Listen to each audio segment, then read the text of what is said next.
So the evolution of technology is happening now, and it is a duty of all the economies to ensure that no one is left behind or left unprepared for the new requirements of the digital environment. Russian economy is not an exception here. From 2014, Russia moved forward development of the digital economy, and such goal can be achieved by accelerating all the capacities and focusing young generation on the targeted fields. STEM approach is a tool to reach this goal. Let us take a look at the main legislature enabling STEM into educational architecture in Russia. I'm trying to go to the next slide, but yeah, now it's okay. So let's talk about key initiatives here. The first one is the national program, Digital Economy of the Russian Federation. It aims at digital advancement by a year 2024. It implies measures to deeper implement STEM fields into educational process by exchange of best practices in the field on experimental platforms, by financial support for supplementary education and winter summer camps in math and computer science, as well as grants for gifted school children. It also implies development of didactic materials, simulators, and virtual laboratories in schools in the area of math, technology, and computer science. And this program states that by a year 2024, the enrollment in IT and digital economy fields in the university will reach 120,000 students.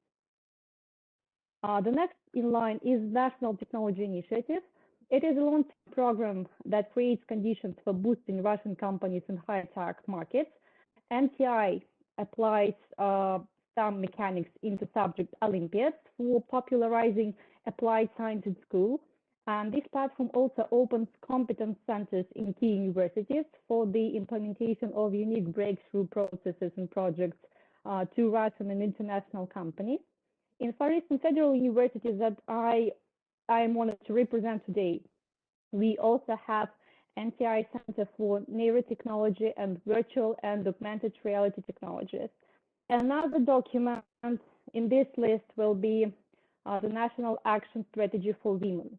It contains initiatives aimed at women's well-being, such as representation in industry, promoting economic advancement, fostering continuous improvement of their income and welfare, preventing social disadvantage and any kind of violence, enhancing women participation in political and public life, and gathering all the relevant statistics coming with it. This program is of paramount importance as it makes gender issues a part of the official agenda, makes women audible on the governmental level. STEM in Russia has certain peculiarities. First of all, it is implied rather than written like STEM in the official documents. It exists in educational realm as an option for an educator to rely on or not to rely on. For example, Russian Interregional Organization of Federation of Graduate Women cultivates several STEM projects working with early career guidance of girls and motivational seminars for their parents. Also, the Russian version of STEM is employed in grant infrastructural projects, such as already mentioned NTI competency centers and educational center series. It is a large-scale educational facility aimed at early revealing development and professional guidance of gifted children in arts, sports, technology, and science. Another characteristic of Russian approach towards STEM is community building. Engineering, IT, and science are new fashion for children and their parents. They tend to develop skills in technoparks quantoriums, and these organizations are specialized on supplementary education and fields of STEM that are also adapted for children of a very early age. And finally, STEM in Russia tends to gender neutrality. There are no gender restrictions in enrollment, occupation, or something else. In some cases, women-only competitions can even be perceived as a form of discrimination because a female competitor can actually think that I'm capable enough to play on the men's field. Why are you actually segregating me from the real competition. Paris Federal University is building a systemic work with gifted children of both genders, and since 2017, FEFU has implemented a project called Pacific School for winners of school subject sub-Olympiads in math, biology, chemistry, and computer science. The official statistics show that at that level of higher education, women, there are only 24% of girls in IT sector, and only 18 of them are actually going to a real labor market. I do understand that IT is just a part of the STEM, but actually it is one of the relevant data that we can actually have on STEM, because as I already mentioned, STEM is not officially stated in the document. That's why the data on STEM is quite hard to reach. Well, so let's think. In situation where there is no legislative boundaries or any other feasible restrictions, why the situation is the following. We can but resort to Russian mindset. In Russian mindset, some professions are separated into male and female. This division is not fixed in any kind of law. However, engineering and technical areas are considered to be masculine. In school, we can see the difference in the art and craft classes. Girls are offered courses in handicrafts, cooking, housekeeping, while boys are taught mechanics and engineering. That's why through the education system, schools separate boys and girls for different activities, and therefore they are preparing them for different kinds of jobs. Consequently, girls can lose interest in STEM field based on the idea that girls are actually made for humanitarians and family. Other girls have doubts that they actually have what it takes to be in STEM areas, and some young female professionals can also be afraid of becoming an outcast in the male community, and they usually are less competitive and confident in their self-esteem. Another intriguing issue is competency perception. If man states that he is a good team player, an employer considers him to be a good leader capable of organizing the process. If a woman states the same, HR might think that she is good at obeying and following male team leader instructions. So that is quite a difference here. And nevertheless, the situation is changing. New generation of girls is far less restrained with stereotypes and fears, and many female professionals who graduated from humanitarian areas are actually taking some additional courses and change their career trajectories late in life. STEM professions are seen as quite profitable in our country, and some options are suitable for distance work. That's why women can achieve a work-life balance, recalibrating herself for STEM field. Summarizing, STEM concept is still in the process of implementation in Russia. Our country and our economy focuses on creation of grand educational projects as focal points of STEM development, financial support, and community building.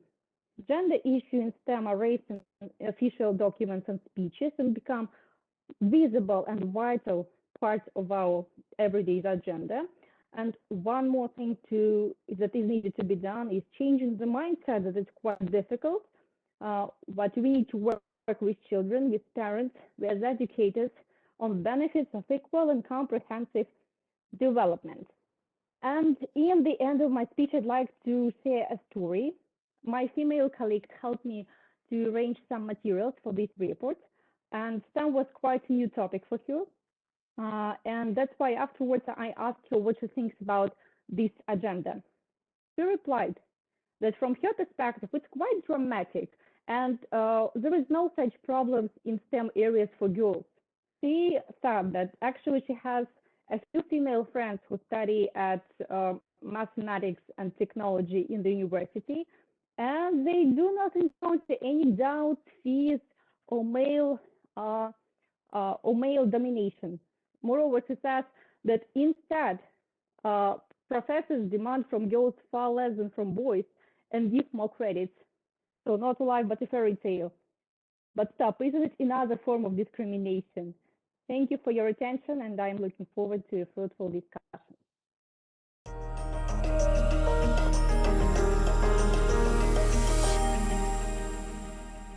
Hi, everybody. Okay, I'm presenting on the capacity of a science curriculum developer.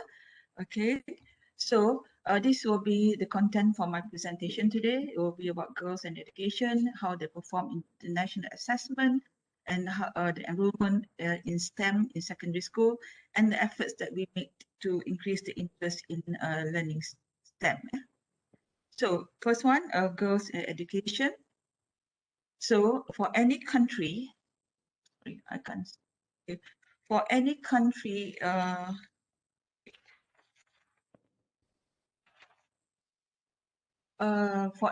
I can't remember this one. Okay, sorry. For any country to achieve a high level of living standard, enhancing its human potential is most crucial. Each citizen must be empowered to have the necessary skills that is required by its economy. So Malaysia recognized STEM as one of the catalysts for transforming the country into a developed nation, thus ensuring sufficient STEM-related human capital, resources, and infrastructure. So the government of the day recognized the need to capitalize on female participation to promote its economic and national development. Yeah. So eradicating gender disparity. Okay, in the early 1900s, yeah, gender stereotyping was very common. Girls were expected to marry young, bear children, and do housework. Yeah, so the enrollment of girls in the lower secondary schools was very low.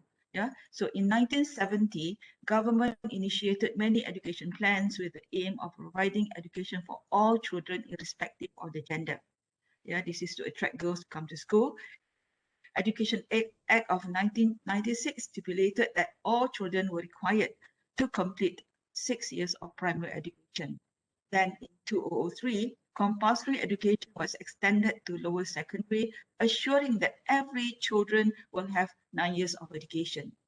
Then in 2012, education is free for all Malaysian citizens, irrespective of their race, their religion, or their ethnicity. Textbook loan were given free to everybody, irrespective of their economic status. Okay, capitalizing on the girls' potential, since girls tend to shy away from school, the government built special school only where the girls can enroll. Yeah. So now in Malaysia, we have about 70 girls primary schools, 92 girls secondary schools, 6 girls residential school. So this type of school created a safe learning environment where female students are encouraged to express themselves actively and take on leadership roles when they participate in the learning activities. And in addition to the girls' school, the government also established a science school to provide quality STEM education. And currently, we have 69 fully residential science schools, where out of the 69, there was 6 boys' school and then 6 and 57 co-eds. Yeah. So girls' performance in international assessment. So Malaysia took part in 3 international assessment, that is PISA as well as CPLM, that is only covered in the Southeast Asia region. So if you look at the teams where they focus on measuring the educational achievement in science and mathematics at 8th grade, that is at the age of 14 years old, you can see for all the 3 cycles from 2011, okay, for both maths and science, you can see that girls are performing better in every cycle of themes. Yeah? And then if you look at PISA, Program for International Student Assessment, Я поняла. Ну, я which вообще на evaluate вопрос, educational насколько нам это system by нужно, ну, на measuring всякий случай, пускай, конечно, стоят. Вот. 50-year-old Я попробую pupils' связаться Excuse me. scholastic performance. Excuse me. For the online participant, please mute yourself. Thank you. Yeah, okay. Well, PISA evaluate educational system by measuring 15-year-old people's scholastic performance on maths, science, and reading. And if you can look at the graph for the last 3 cycles, yeah, you can see that the girls are outperforming the boys in even the PISA assessment. Yeah. So what about the enrollment of STEM in secondary schools? Yeah, if you look at the graph, percentage of male and female pupils enrollment in STEM and also in the TVET for upper secondary education, girls tend to be more interested in STEM after completing their lower secondary education. So in promoting women participation in STEM, there is actually two factors that is that was included, in how the girls are more interested in STEM is because of the implementation of the gender specific policy as well as the development plans targeting women and girls. So we have these two policies. We have the 60-40 policy, whereby if you look at the notes there, in 1970, the implementation of the first national science and technology enrollment policy of 60-40, which required that 60% of students would be enrolled in science stream, while the remaining would be doing the social sciences, or arts. So how do they categorize it? If the student do well or do well in the science and maths test in the lower secondary test level, so they are encouraged to go into the science or STEM stream. Yeah. However, this policy has not been able to achieve its 60% target. Then we have another policy which is called Malaysian Women Policy, which is established about 30 years ago. Its aim is to develop women's human capital and to empower them to be competent, resilient, visionary, knowledgeable, creative, innovative, and at the same time demonstrating good moral values. This is also in line with the international principle of gender equality and non-discrimination. So the percentage of pupils enrolled in STEM, I think this is about the same. This is like a worldwide trend. The decline of enrollment of young people into science and technology is a cause for concern in Malaysia. So what do we do about this? Yeah. So there were also some efforts to increase the interest in the STEM for the school children. So the first one is the curriculum itself. So now in most curriculum that we have designed, we are focused on things like what we have a project or problem-based learning, PBL. Yeah. Here you can see that pupils will learn through experience in solving issues and problems in context of daily life. And then PBL encourage the development of critical thinking skill, problem solving abilities, and communication skill. PBL provides an opportunity for pupils to work in teams, collaborate to find and evaluate research materials, analyze data, justify and make decisions, as well as foster traits for lifelong learners. So we can see that when we implement this in the curriculum, boys tends to be more interested in learning science and mathematics, and you can see it results in even in our international assessment, the gap is getting smaller. Yeah. And then we are also in our curriculum, we also highlight on the STEM approach. Yeah, STEM approach, which is contextual and authentic to encourage in-depth learning among pupils. Pupils can work in groups or individually according to their ability to cultivate the STEM practices involving those steps, like questioning and identifying problems, developing and using models, planning and carrying out investigation, analyzing and interpreting data, using mathematical and computational thinking, developing explanation and designing solution, engaging in argument and discussion based on evidence, as well as acquiring information, evaluating and communicating. So all about the information. Yeah. And the second one, you also have the STEM initiative in the Malaysian Education Blueprint 2013 to 2025. Which aims to enhance STEM education so as to provide qualified and adequate students in STEM field through these 3 steps. Yeah, increase student interest through formal, non-formal, and informal learning approaches. And then we improve the teachers' knowledge, skill, and ability to implement STEM education through teachers' competency improvement programs. And finally, we raise awareness of pupils and the public through the STEM education awareness campaign at various levels. And then there was also the third one, the setup of a National STEM Center, which start operation on May 3rd of 2018, So they have actually four main functions. The first one is being development of competencies. Okay, this one focus more on the teachers, like they will introduce like professional practical training. They introduce advanced pedagogy and assessment also in leadership. Then they also focus on research and development, yeah, whereby they will do the program evaluation, research coordination, and collaborative research implementation.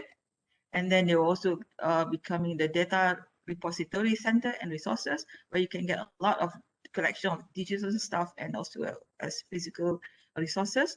And they also coordinate all the STEM resources materials.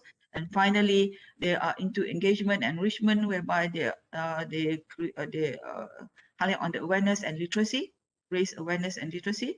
And then they also do a lot of collaboration and networking with the government body, the non-government agencies, and also they focus on careers and talent, because some of the kids, they don't know what are the careers in STEM. So this is where the National Science Center do uh, most of the presentation. Yeah.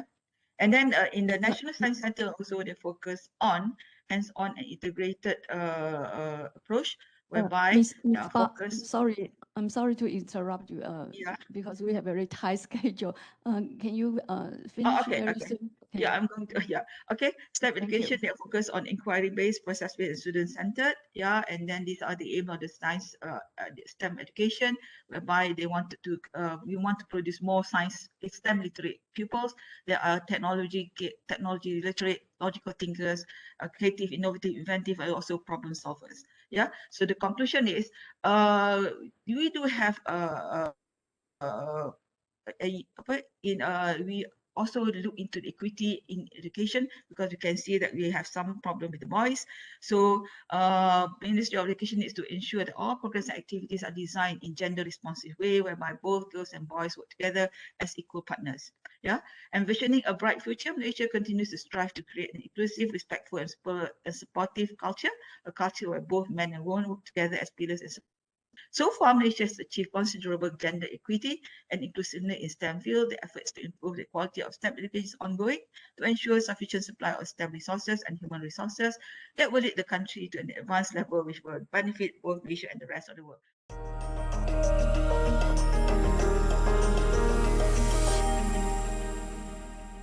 A pleasant afternoon to one and all. I'm pleased to represent the Philippine economy in this APEC activity, STEM Plus Education for Schoolgirls, Women, Technology, and Teacher Professional Development. I would like to begin by showing the most recent data of our S&T Human Resources in the Philippines by S&T Occupational Group and by sex for the period 2000, 2010, and 2015 called from the Philippine Statistics Authority. The biggest number of S&T occupational group is the group of nursing and midwifery professionals. There is a marked increase of both male and female nursing and midwifery professionals from 2000, 2010, and 2015, with more females at 84.4%, 76.5%, and 74.4% than male group for the 3 survey periods. Second among the group is that of engineers and related professions. There is also an increase in the total number from the year 2000 to 2020 and 2015. This time, there is also an increase this time there are more male engineers than females, consistently in the 3 survey periods, respectively. The smallest number of S&P professionals are a group of physicists, chemists, and related professionals, as well as mathematicians, statisticians, and related professionals. Both groups revealed a decline in number from the year 2000 to 2010 and slightly higher again in 2010 and in 2015. In both groups, there are more female than male in all the survey periods. The successful data that I'm going to present came from the Science Education Institute of the Department of Science and Technology. The SEIDOST is mandated to develop the country's human resource capacity in science and technology by administering student scholarships, providing teacher trainings, and conducting S&T promotional and research activities. Let me begin with the scholarship programs. This is a picture of the total scholarship grantees, both in the undergraduate and graduate level by sex, from 2015 to 2020. As you can see, there is a steady and slight increase in the number of scholars from 2015 to 2020. The number of male scholars are also consistently higher than female scholars in all the years, except in 2018, where there were more female scholars than male. When the undergraduate scholars were analyzed individually, there was a steady increase also in the total number of scholarship grantees from 2012 to 2019, but this time there are more female undergraduate scholars than male in those years. The 2019 data of undergraduate scholars was analyzed by degrees like science, technology, engineering, and mathematics, and results showed that more scholars concentrated in the engineering degree, next was in science, then mathematics and technology. There were more females in engineering and technology, and more males in science and mathematics. Next, the STEM courses were broken down into science, technology, engineering, courses. Let's take a look at the science courses with more than 100 scholars. The greatest number of scholars are taking up BS Biology with 2,460, with more female than male scholars. The next one is BS Chemistry with 688 scholars, a little more than half of which is female. Generally, almost all science courses except BS Applied Physics and BS Physics are dominated by female scholars. The next slide depicts science courses with less than 100 scholars. BS Industrial Design, BS Astronomy, BS Meteorology, BS Molecular Biology, and Biotechnology are male-dominated. The rest are female-dominated, especially BS Nutrition and Dietetics, BS Community Nutrition, BS Agricultural Chemistry, among others. For technology courses, we can see that the most number of scholars are taking up BS Computer Science. Next is BS Information Technology, and both courses are dominated by female. Engineering, the most number of scholars are taking up BS Civil Engineering. Next is BS Mechanical Engineering. Next comes BS Electronics and Communications Engineering and BS Electrical Engineering. There are more male scholars than female scholars in those courses.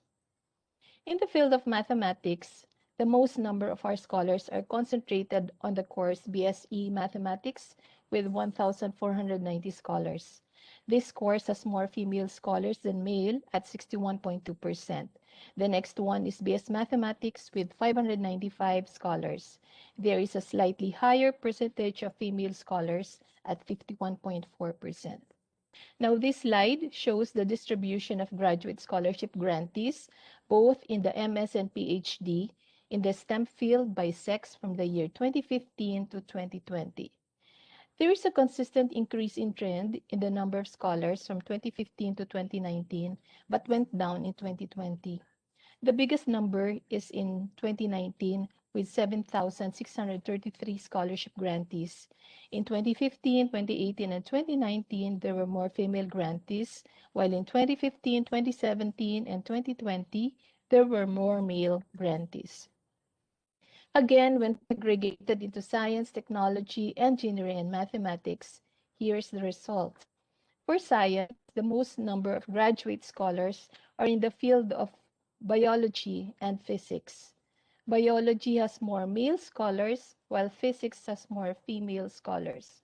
However, when all the fields were taken together, there are more male scholars with 2,062 than female scholars with 1,490 in the science field. There are courses also with only one scholar, like vet medicine and soil science. In the field of technology, there are more graduate scholars taking up computer science and information technology, with both courses being female dominated. In the engineering field, the most number of graduate scholars are in the field of agricultural engineering. Next is civil engineering. Next is chemical engineering and mechanical engineering. All the courses are surprisingly female-dominated. For mathematics, the graduate mathematics course has the most number of graduate scholars, while statistics comes next. Mathematics has slightly more male scholars at 51.8%, while statistics has slightly more female scholars at 55%. Now let's move on to the STEM teacher trainings. First, I'd like to reiterate that most of the data came from the Science Teacher Academy for the Regions, or STAR, of SEIDOST, a teaching and learning community that has teacher training as the main activity. It has training partners in 16 regions of the country, so data collected in this report came from all over the country. Okay. This slide shows the beneficiaries of our teacher trainings conducted by STAR and another unit of the Science Education Institute from 2018 to 2020. A total of 3,515 teachers were trained from 2018 to 2020. The table also shows a decline in the number of training beneficiaries in 2020 due to the pandemic, when face-to-face trainings were not allowed. Overall, there were more female teacher participants in all the trainings conducted. In 2020, in lieu of face-to-face trainings, webinars were implemented instead. There were a total of 15 webinars offered by the STAR for science and math teachers. A total of 862 teachers attended the said webinars, and out of these, 62% were females. Focusing on the 2019 data of STAR, we looked at the distribution of teacher participants by sex and subject taught. Subjects taught were classified into three: those teaching mathematics and related fields, those teaching science and related subjects, and those who teach both science and math. There were more mathematics teachers than science teachers who attended our trainings, 393 and 364 respectively. There are 128 teachers who teach both subjects. In the three groups, there are consistently more females than male teachers. When it was distributed according to age group, there were more teachers in the 30 to 39-year-old age group. Next is the 40 to 49 age group and 20 to 29 age group. Again, there were more females in all the age group.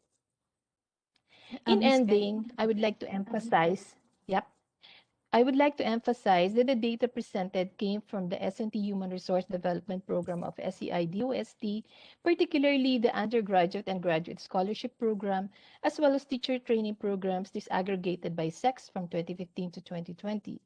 Although the information given in this report is limited, the presentation provides a window on the current situation and trends regarding scholars and teachers supported by SEI. Incorporated in the presentation of S&T Human Resource Development data is the gender perspective. With the growing recognition of the various gender issues that implicate S&T capacity building initiatives, this presentation makes it clear that much more needs to be done, especially in setting policies and directions to contribute to a better gender balance in STEM fields. Maraming salamat.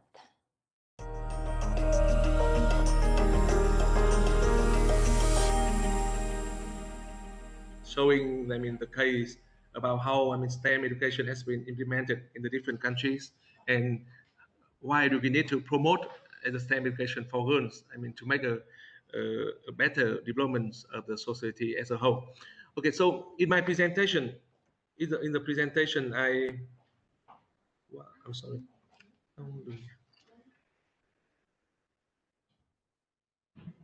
Okay, I'm sorry.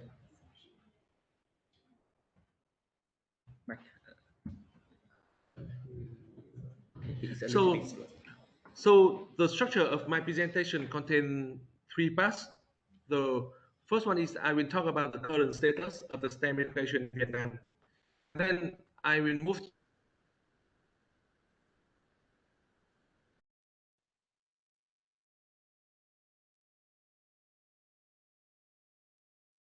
Please, we cannot hear you.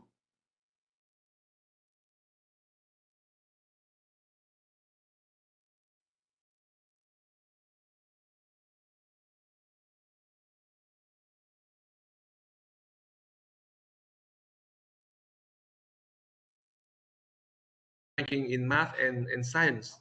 So if you're looking more closely at the boys and the girls result, you can see like there's no difference between the boys and the girls, and even the girls are slightly perform better than the males.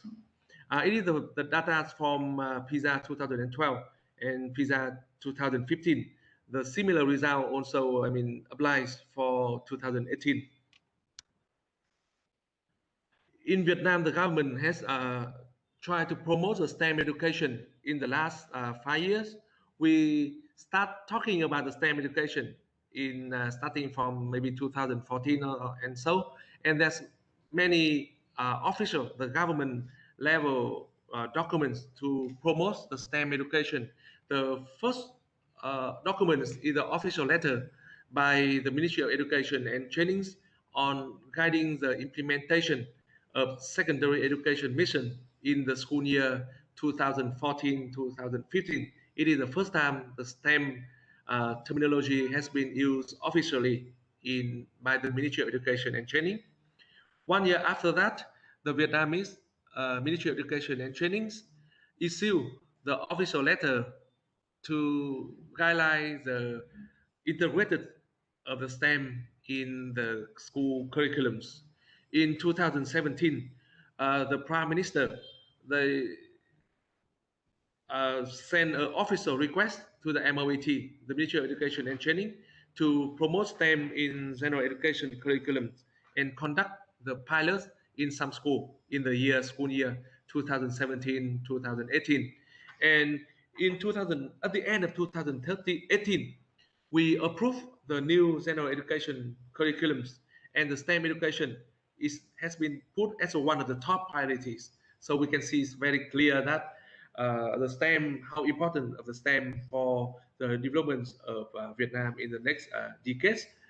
For example, if we're looking closely at the secondary level, it is the first time for Vietnam education when we introduce the science subjects as a combination of physics, chemistry, and biology.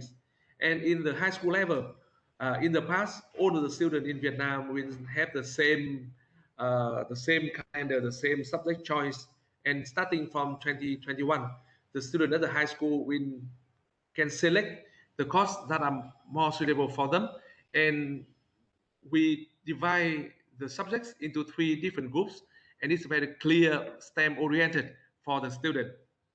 And in August 2019, the Vietnam Ministry of Education and Training issued the official letter to give the detailed guidelines for the implementation of integrated STEM education in secondary school. So you can see that, I mean, different efforts from the MOET to promote to integrated STEM education in the school. I have to say that, I mean, many out of the class activities has been promoted by different private company try to promote STEM in education. It is a tireless effort by the private sector, and finally has been moved the public sector how to implement it and to integrate it into the formal curriculum. One of the highlights that we should put here is about the VSEF, the Vietnam Science Education Fairs. It is the local versions of the Intel ISEF in the US. We start joining in 2012 with the first prize, and it has been implemented, I mean, nationwide, and annually we have about 5,000 projects per year in all of the province, all of the 65 province, and it is very, very competitive for the student. And every year we send about 6 to 8 teams to participate in the Intel ISEF in the US, and the team also got a good result at the international level. Yeah, and you can see, I mean, here some of the picture that I selected from the primary school and the lower secondary projects, and also the competition for the robotic competition. You can see that the STEM education has been introduced from very early age. Here the picture of even the lower primary student, they have a chance to experiment about the STEM education. playing with cycling STEM or robotics STEM and so on. Different projects of the STEM has been introduced for the women and the girls.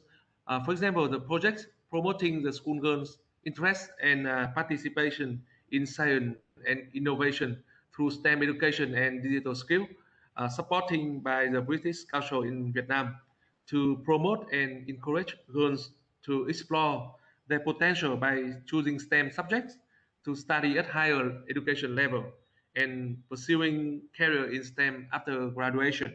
You can see, I mean, from some of the pictures how we implement that. They organize different workshop, different conference at the national level, and also do the piloting for the teacher training for hundreds of the female teachers and female students nationwide. Another project is the Build IT projects. It is the first leader forum for the women in STEM leadership programs. It was held at the University of Da Nang in Vietnam in August 2016, and it has attracted over several hundred participation. And the project has been implemented many activities to promote the STEM for girls and women in Vietnam. It's originally funded by the ASU, Arizona State University in the US, and even when the funding is ended, I mean, it has been continued by the local and the community effort. Here is some interesting figures that you can make a note. So in general, we have no gender gap about the student performance, about the learning performance, and even that the women have performed better than the men in terms of the subjects result. And even for the skill in the STEM subjects, there are some people feel it's quite surprised when the women, I mean the female student have a better result in math, in physics compared to the man student. And between the 10 years from 2005 and 2016, the share of the women STEM graduates in Vietnam is almost double, from 20% to 35%. So we can see that, I mean, we have more women student graduate in the STEM subject, and the women are even better than the men in the achievement. But let's see, there's been a problem. So by exploring the almost 500 observations, there's a current research so that the link between the student STEM education against the gender has a little association with the STEM result. And collecting the data from 150 teachers and 30 school leaders in 5 provinces, so that although the girls were very fond of mathematics and science, they have a very good result, but they didn't want to choose a STEM careers. So it is more about the, what I can say, the perception of the people that the woman will prefer to choose a different career. They will not choose the STEM career, even they are better performance in this subject at the school. So it is kind of a waste for the human resource if we cannot promote the STEM careers for the woman. So it's not only about education, not only about how we integrate the STEM in the school. It is also very important how we can, I mean, guide the kids by providing them with the information that, and also change the perception, not only for the student, but also the parents, the society, that the girls and can choose the STEM career. So in conclusion, I want to mention 6 points. So the first one is to minimize the gender gap in the STEM fields. It is important to enhance more policies focused on the women and the girls. For example, the policy of Australia with the 8 million Australian dollars invested in the project to inspire girls and women to study STEM. So we are thinking about that, and we also have a smaller scale project to promote the STEM education for the female. we designed the national training programs and capacity buildings for educational manager teachers about the STEM education for girls and women. Design promotion programs at all the level.